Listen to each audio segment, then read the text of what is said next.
জলটাও বসিয়ে দিলাম। এখন রাত্রি 10টা বাজে, এখন চা খাবো।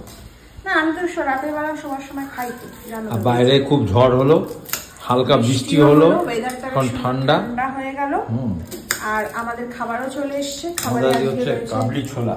কাবলি ছোলা আর এখানে সেই রুটি।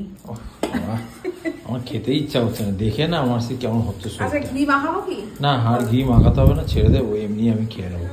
ওই জন্য আমি প্রিয়া কাজ কর, 2-3টে রুটি দিয়ে, আমি আর খাবো না। আমি কাল থেকে সত্যি বলছি, রুটি যদি হয় না আমার মানে খাওয়াই আর খাওয়াই না। মানে কি বলতো, ওর পরোটা ফেরত দিতে চাইছে। আজকে অ্যাকচুয়ালি আমার ভেবেছিলাম যে চাউমিন করবো, চাউমিন করে খাওয়া হবে, কিন্তু আজকে অলরেডি চানা হয়ে গেছে ওই জন্য। কি সুন্দর বাইরে না হাওয়া আসছে, অন্ধকার এখন দেখতে পাওয়া, তাও হাওয়াটা ভালোই দিচ্ছে।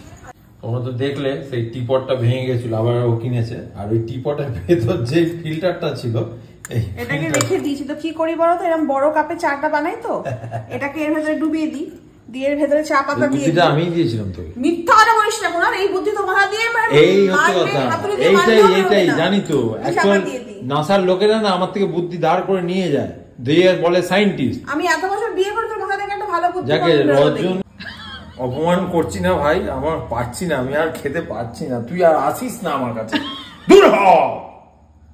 তুই অসভ্য।